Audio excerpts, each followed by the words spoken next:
кагыйдәләрдә түгел үтәмәгән кешеләр ниндидер кискен бер хәл килеп туһа, мәчетләргә барып күңел тыныслыгы табырга тырыша. Әмма коронавирус уларны да урап үтмәне. Язын үз изоляция осырында мәчетләр үз ишекләрен япты. Бүген Аллаһ йортлары ничек эшләй? Һаумыгыз, эфирда интервью тапшыруы студияла Гөлсемә Иштанова.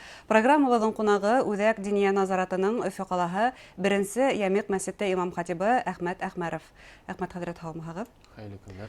Бүген шулай итеп йома һәм мөселманнар арасында йома намазына мәчеткә йөрү шундай гадәте бар.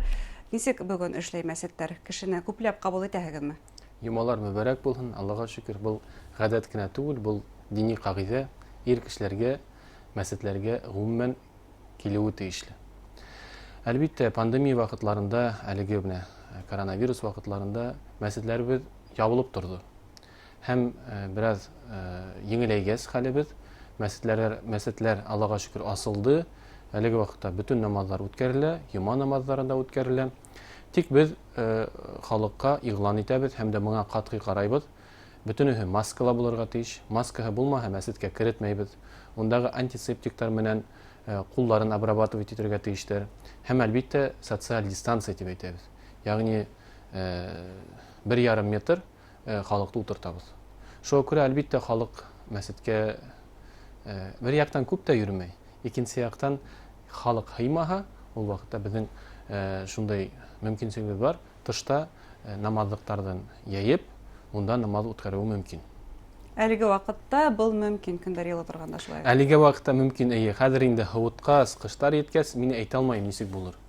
Әмма мин уйлыйм, халык булай да йөрмәй. Чөнки халык аңлай. Кемдер авырый, кемдер авыр курка. Сәламәтлеге хавыф бар, снапта.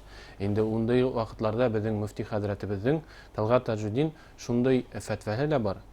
Бу вакытларда мәчеткә мөмкин килмәскә, йома намазына мөмкин йөрмәскә, безнең хәтта интернет, унда Instagram булһын, башка сайтлар аша кирип, йома намазының вагазын тыңлау мөмкин. Шул сәбәпле мөмкин менә шундай дистанцион вагазлары тыңлап, өйдә намазын гына укыһалар мөмкинчелек бар. Йома намазы онлайн димәк үтә. Әлбәттә, йома намазы онлайн. Замандан артта калып булмай. Бу мәҗбүр булган әйбердер.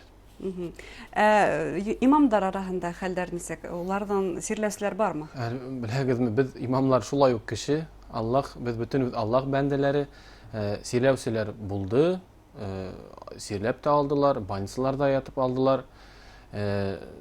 Терелделәр, Аллаһка шөкер. Мин белмәйм дөресен әйткәндә, кемдер унда вафат булган имамларды мин исләмәйм. Авырган кешеләр әлбәттә булды.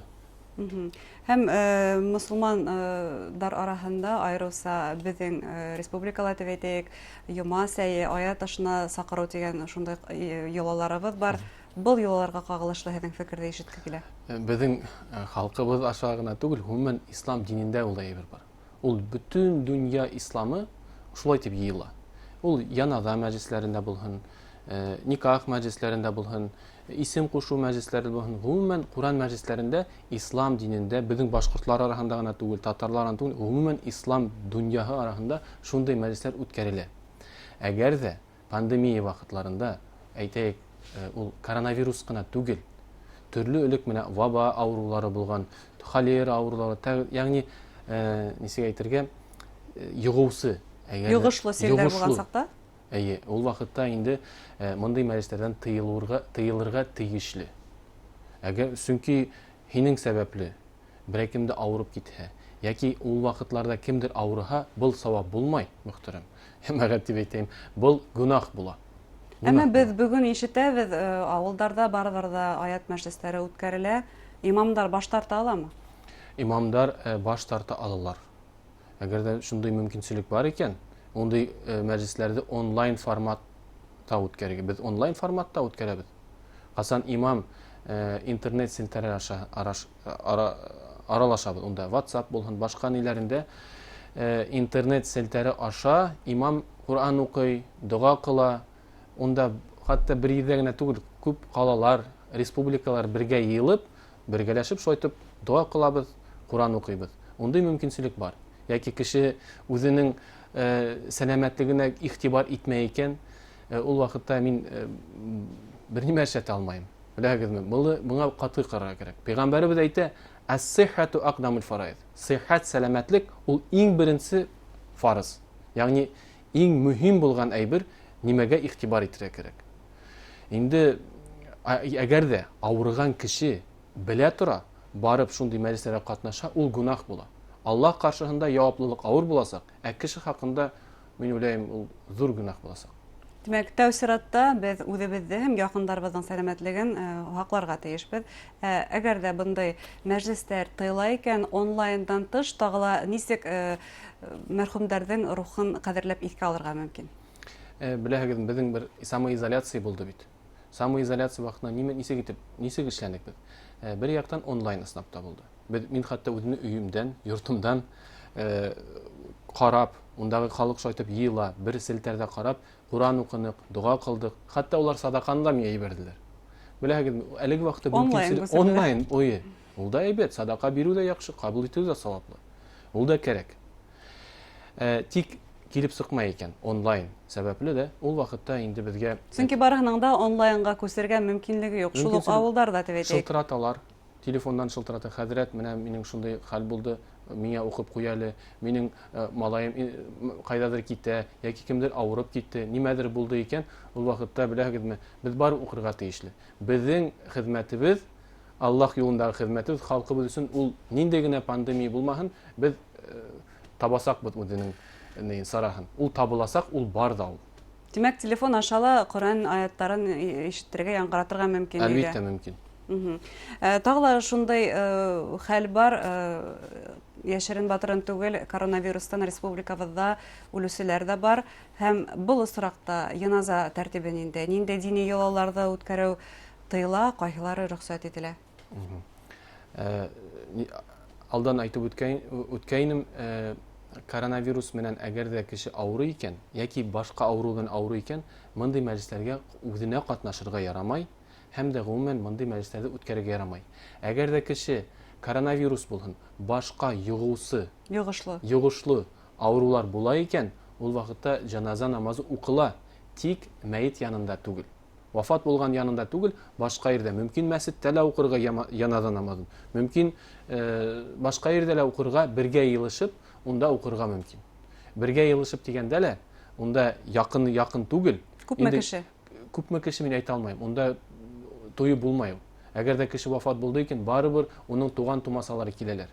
Барыбер киләсәктәр, тик уларда аерымына тотабыз. Бу социаль дистанция дигән әйбер бар. Инде шулай итеп, социаль дистанцияны хаклап, яназа намазын укып, инде кешеләр тарала. Бергә утырга, мөхтәрәм вакыт, бундай пандемия вакытында коронавирус булды. Бу бит коронавирус ул яңа әйбер түгел. Электә күп авырулар булган. Йогышлы авырулар күп булган. Ул әйберләр бит үттек, иншалла бул да үтәсәк. Әмма безнең үзебезнең йолаларыбызга тугрылык нык көчле һәм тагыла бер һорауды кузгаткым килә, еш кына мәетте төнен хаклайлар. Бу мотлакмы? Мотлакмы? Коронавирус шартларында. Беләгез, бу мәет ни сәбәпле вафат булды ул? Бу ни сәбәпле? Әгәр коронавирус сәбәпле вафат булган, әлбәттә юк. Унда кемдә уны тотмаясак, унда йортында, ул башка ердә булырга тиеш. Әгәр дә йортында ята икән, әлбәттә ярамай. Ярамай авырган кеше, ягъни ул авыру кеше янында, авырып вафат булган кеше янында утыруы. Әгәр дә шундый әйбер бар икән, һин беләһең, һинең сәламәтлегеңә зарар килә. Әгәр дә һин унда барһаң, ул кеше белән аралашһаң, ягъни ул мәҗлестә катнашсаң, һин беләһең, һиңа зарар буласак икәнен, мәҗлескә барырга гунах. Һич ярамай. Чөнки үзең аша һин үзеңнең якындарыңды зарарлай алаһың. Пәйгамбәрбез әйтә, төп яуап шундалыр. Әлбәттә, төп яуап шулай. Ла зарара ва ла зирара фил ислам. Пәйгамбәр әйтә, ислам динендә зарар юк. Үзеңә лә бирергә ярамай зарар. Кешегә лә зарар китергә ярамай. Пандемия башлангач, дөнья мәчетләренең берһендә шундай тәҗрибә күзәтелгән, вәгазьдә мулла урынына, имам хатип урынына табиб һөйләгән. Бездә инде тәҗрибәләр бар. Ундай тәҗрибә. Бу хәл мөмкинме? Әлбәттә мөмкин. Әгәр дә ул мулла кеше, ул табиб кешенең дини гыйлеме бар икән, әгәр дә имам кеше рөхсәт итә икән, ул вакытта мөмкин. Ничә мөмкин булмаһын. Тик безнең табибларыбызның имамлык гыйлеме бар микән? Әгәр булһа, ул вакытта Вәгазь трибунаһы бирелә, димәк. әлбиттә мөмкин. Тагы ла бер күренешкә һеҙҙең фекерегеҙҙе белгә килә. Рәсәйҙә бер вакцина рәсми, коронавирусҡа ҡаршы бер вакцина рәсми теркәлде. Һәм күптән түгел ил президенты Владимир Путин да икенсе вакцинаның уйлап табылыуы тураһында, уның рәсми теркәлеүе тураһында хәбәр итте. Дин әһелдәренең коронавирусҡа ҡаршы вакцинаға фекере ниндәй? Дини күҙлектән ҡарағанда, мындай әйберләр, әгәр ҙә кешегә файда бирә икән, ул вакытта уның менән ҡулланырға кәрәк. Әгәр ҙә файда бирмәй икән, йәки шикле икән, ул вакытта көтөп торырға кәрәк. Димәк, сабыр итергә тәҡдим итәһегеҙ. Мин тәҡдим итә алмайым. Ул һәр кешенең үҙ ихтыярында. Минең фикерем шул, башҡа халыҡтың фикере башҡа булһа, ул да бәлки дөрөҫтөр. Тамашасыларға ниндәй теләктәрегеҙ бар? Бөгөн үҙегеҙҙе һәм яҡындарығыҙҙы нисек һаҡларға? Мөхтәрәм йәмәғәт, ҡиммәтле мөселман ҡәрҙәштәр, диндәштәр, милләттәштәр, әлбиттә, был пандемияға бирешмәйенсә, бер яҡтан ҡурҡмайынса, икенсе яҡтан үҙебеҙҙең сәләмәтлегебеҙҙе, яҡындарыбыҙҙың сәләмәтлегебеҙҙең һаҡлауы фарыз, тейешле булараҡ. Сәләмәтлек булайыҡ, иҫән һау булайыҡ. Рәхмәт кәңәштәрегеҙ һәм әңгәмәгеҙ өсөн. Хөрмәтле тамашасылар, COVID-19-ға бәйле хәлдең ҡырҡыулашыуы, мусулмандарға мәсеттәргә юлды япмаһын өсөн ниндәй саралар күреү тураһында һөйләштек. Студияла Үҙәк Диния назаратының Өфө ҡалаһы 1-нсе Йәмиғ мәсете имам-хатибы Әхмәт Әхмәров булды. Иғтибарығыҙға рәхмәт, үҙегеҙҙе һәм яҡындарығыҙҙың сәләмәтлеген һаҡлағыҙ, һау булығыҙ.